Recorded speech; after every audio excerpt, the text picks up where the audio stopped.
Welcome to the Real News Network. I'm Sharmini Pires coming to you from Baltimore. Pope Francis, in a 192-page encyclical, which is a papal letter sent to bishops, warned us of unprecedented destruction of ecosystems and serious consequences of climate change if countries fail to act decisively. With a particular focus on how climate change is affecting the poor and developing countries, he rejected the idea of market-based solution of, for example, carbon credits. He says such a plan could give rise to more market speculation and would not help reduce the overall emissions in the air. Emphasizing this point even more, he says carbon market-based solutions to climate change could help support superconsumption in certain countries and sectors. Well, the Republican base in the U.S. is rather upset with the Pope. Of the 2016 Republican presidential candidates, at least 5 of them are Catholic. So far, both Rick Santorum and Jeb Bush have come out against the Pope on climate change. Here is some of what Jeb Bush had to say, and he's a leading contender for the White House as we speak. I hope I'm not going to get castigated for saying this by my priest back home, but I don't get economic policy from my bishops or my cardinals or from my pope, and I'd like to see what he says as it relates to climate change and how that connects to these broader, deeper issues before I pass judgment. But I think religion ought to be about making us better as people and less about things that end up getting into the political realm. So I'm a little skeptical about this. We have invited 2 guests to discuss this issue even more. Joining us from Santa Monica, California is Blase Bonpane.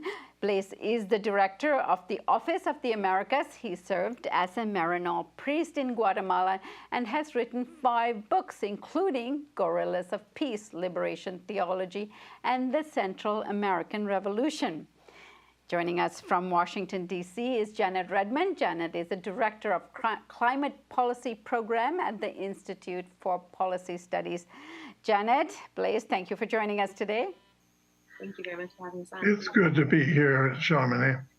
So let me start with you, Blase. Give us a take on what the people actually had to say and your initial thoughts on it. He is speaking about our common home, this tiny little speck of sand in the universe called planet Earth, and he would like to save it by seeing a practice of distributive justice, for one thing. Distributive justice has been discussed for centuries, from Aristotle to the present, and that is that to have some balance in life, you have to have something of an equal distribution of goods. Not that everyone is the same, but at least to have some balance. At this time, there is no balance. 1% and less have the majority of the wealth and power, and the planet does not work that way. And the important thing is that the military of the world at peace are the greatest threat to the environment. The military of the world at war and this tiny planet and its air and its water are not sustainable with war. So the corollary from this encyclical is that we must end war. We must abolish war, or we will not have anyone living here. Some people are worried about overpopulation, so-called. I am worried about no population, and I think the Pope is worried about that. And I believe that Jeb Bush will be listening to his father and to his brother. I think he might learn more by listening to what Pope Francis has to say, because Pope Francis has taken counsel with some of the best scientific sources on the globe. So this is an important moment for all of us to read, to understand, and to realize that his message is not sectarian. It's non-sectarian. It's a message for non-believers, for atheists, for members of any other sect. So it's worth reading, as many other documents have been. Janet, your take. Yeah, I would agree with everything that Blase has mentioned. I'm particularly perplexed by Jeb Bush's statement saying that he may consider or may not consider the Pope's words, and that the Pope's job is making us better as a people, not meddling in the political realm. I think, in fact, the political realm exists, government exists, policy exists to make us better as a people, as a society, in interaction with each other. And I think the Pope did an incredible job in this encyclical of bringing together the moral, a compass for all to think about how we interact with each other and how we interact with our planet. That interaction, that relationship is actually what we call economy. Economy is really the management of home. So this encyclical that talks about caring for our common home is speaking to the economy specifically. And that's what he does that I think is most interesting in this encyclical. 2 or 3 pieces that I picked up that really moved me in particular. One was, of course, the Pope speaking about how climate change impacts the poor first and worst. And many people have noticed this. The Intergovernmental Panel on Climate Change has mentioned it. A number of NGOs and civil society and social movements who are poor themselves, are representing the poor, are working with the poor, have said for a long time the most politically and economically marginalized populations among us will feel the brunt of climate change. But I think what the Pope does that's incredibly interesting is he flips that on its head as well and says, actually, inequality also drives climate change. So he's not just looking at poverty, he's looking at the gap between the poor and the ultra rich. He actually calls out the elites and says those people with political and economic power need to stop masking the symptoms of climate change to make us not solve the problem, to make us think the problem is not as systemic as it is. So he actually calls us to confront the fact that our economy, which right now is built on fossil fuels, which right now has meant that those of us in the developed world have been able to have the hospitals, the roads, the schools, the infrastructure, because we developed on cheap fossil fuel, which meant we've actually taken resources out of the hands of our brothers and sisters in the global south. We need to confront that inequality. We need to confront that climate debt. And he calls on us to make a new economy functionally. He's saying we need an economy that does not degrade the planet. We need an economy that ensures there aren't these imbalances in wealth and power. And as Blase says, we need an economy that's a peace economy and is based on disarmament. So that's an incredibly radical message. I think just one last point, you mentioned in the introduction about not falling back on market mechanisms to solve this problem. He's very clear. He says, people who are obsessed with technology fixes, with market mechanisms, he kind of lumps them in the same boat with climate deniers and people who are fairly apathetic. He's not blaming anyone. He's not saying there's one course, but he's also saying very clearly we need to take responsibility for our actions.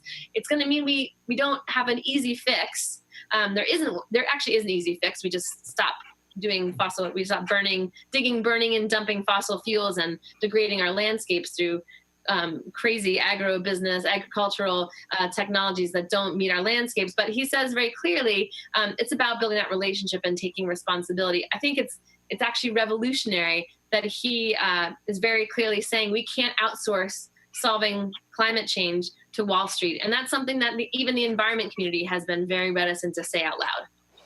Blase paper was very revolutionary here in terms of linking science to religion, and a new course we have to take in terms of following our religion that takes into account the science. I thought this was remarkable. Your thoughts on that? Well, yes, Sharmini. The thrust was the preferential option for the poor. This was directed to the problems of the poor. That alone would be a revolutionary change, because our focus generally has been on the rich and the famous and their needs of less than 1%. As we look at the preferential option for the poor, we would see a complete change in church and state. Suppose the Congress said, well, our agenda today is to talk, first of all, about the homeless, and then about those who fall through the cracks in medical care, we would have a different country and a different world. So this is critical, and it came from what is called liberation theology. I don't want to say that the Pope accepts everything in terms of where liberation theology is going. It is going in a direction that is very anti-sectarian and is very humanistic and is really very much against any kind of authoritarianism or top-down imperial theology, because that's what liberation theology was doing. It was turning on imperial theology. However, be that as it may, he clearly agrees with the decisions that came up in Medellin in 1968 when Pope Paul gave his encyclical on Populorum Progressio, where he made it clear that people have a right to rebel. And we love to see that humanistic revolution, that moral revolution that Dr. King spoke about taking place. And it'll take place if people understand the critical nature of looking at the majority of the people on earth, the vast majority who are poor, and to deal with their needs rather than to have this superabundance for those who don't need it. Just, 500 billionaires have more than the poor of the earth, and that cannot be sustainable. So we're very proud of what he has done.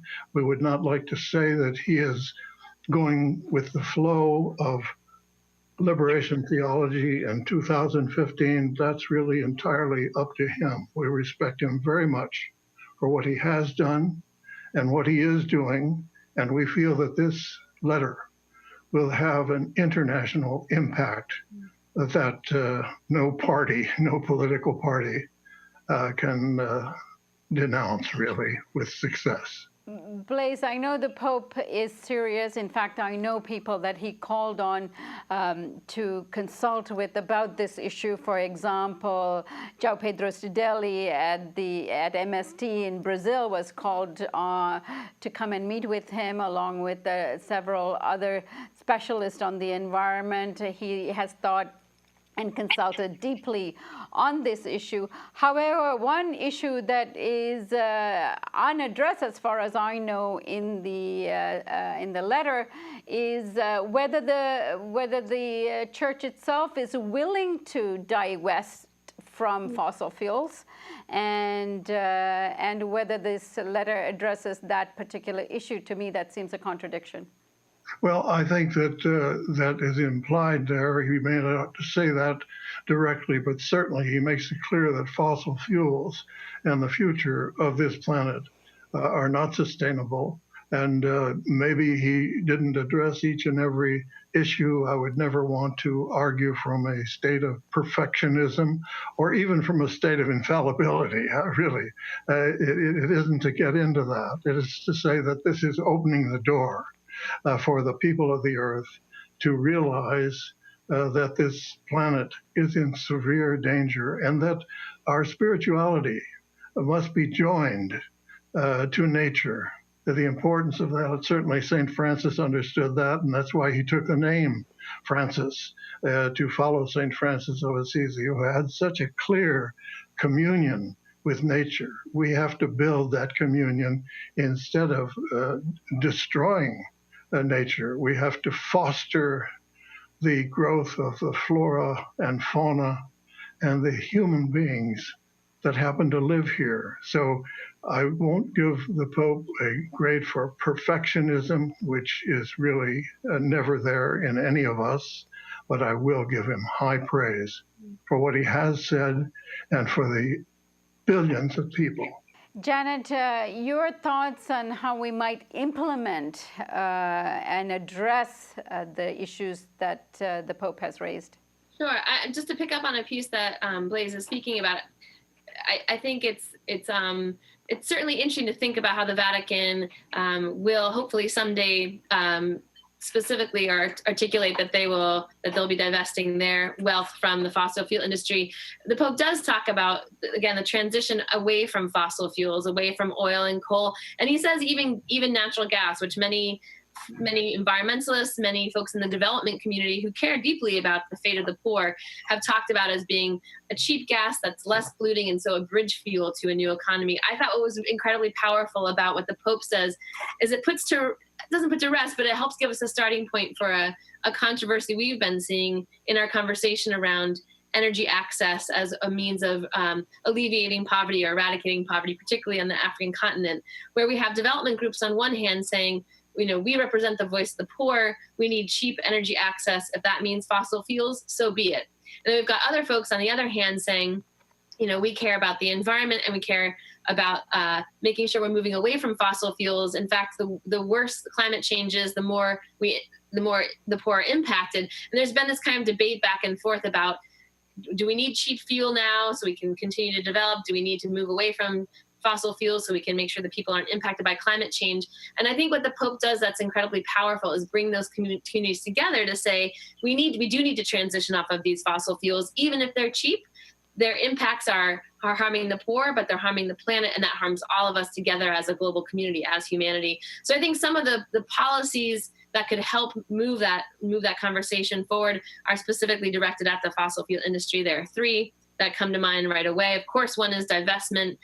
That's more of a social movement at this point, where institutions, both private and public and individuals, can pull their money out of the fossil fuel industry and then invest that money in renewable energy technologies, energy efficiency, in the kinds of nonprofit strategies that the poor are asking for. So some of it's entrepreneurial, but a lot of it is actually grants, donations, support for the kinds of adaptation that's necessary in the global South. Another incredibly easy first step is just to stop propping up the fossil fuel industry with our public tax dollars. We can just stop shoveling money toward them, say, no more, we're not giving you a public handout anymore, and cut the almost $550 billion in subsidies that the fossil fuel industry is one of the wealthiest sectors of our economy enjoys every year around the world. And then I think a third is we can think about carbon taxes and other kinds of mechanisms that, along with regulation at the source to stop pollution, to make sure that people living around those sources are not breathing in the co-pollutants, are not suffering the health effects of fossil fuel combustion, but also putting a price on carbon in the sense that putting a disincentive on pollution and making sure that revenue that's collected is then distributed toward collective goods, toward the public needs. So that's one, I think, a couple places to start right at the level of fossil fuel. There are many things he talked about in the encyclical, including food systems, how to ensure that we're not poisoning our earth by dumping fertilizers and pesticides, other poisons on our food as a way of growing the pie. In fact, it's not about growing the pie, it's about dividing the pie up in a fair way, which I think Blase talked about in terms of redistributive justice. So those are some policies, I think, in the agricultural world, in the energy world. And then, of course, I think in the financial sector, and he speaks a lot about the role of those who are most economically powerful. That certainly means the 1% of people, but I think it also means those corporations and particularly the banks that have been rigging the rules, to be perfectly frank, in the United States and certainly globally, to set an economy that meets their interests, that lines their pockets. So there are a number of different ways via regulation that we can damper down the power of the banks. One that we've been talking about for a while that you mentioned, Sharmini, is a financial transactions tax that ups the cost of high frequency trading, takes a little bit of the power out of Wall Street firms, and actually puts money back into the tax base so we can spend it on the public goods like climate change, like adaptation, like poverty alleviation that we need here in the United States, but that we also need to be contributing to globally, as is our legal and moral obligation. We're going to continue this discussion in our green room, as Jon Stewart says, to continue the discussion on what the Pope had said in his letter to the bishops, and also a particular angle on how war impacts carbon emissions and climate change. Thank you for joining us.